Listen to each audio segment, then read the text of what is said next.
श्री गणेशाय नमः। आता तरी पुढे हाची उपदेश, नका करुणाश आयुष्याचा।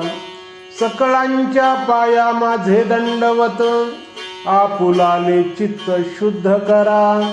हित ते करावे देवाचे चिंतन, करुनिया मन एकविध।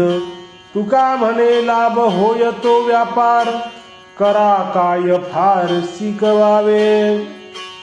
तुकाराम महाराज निर्वाणीचा उपदेश करतात। आता सर्व मनुष्यांना माझा हाच उपदेश आहे की तुम्ही आपल्या आयुष्याचा नाश करू नका।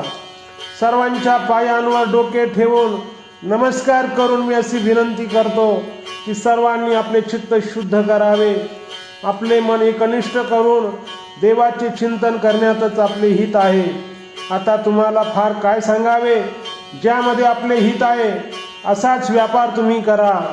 तुकाराम वाणी असल्यामुळे त्यांनी व्यापार हा शब्द कर्माबद्दल योजिला आहे आणि व्यापार हा फायद्यासाठीच केला जातो असे सुचवून ते म्हणतात की आपले जीवन लाभप्रद झाले पाहिजे।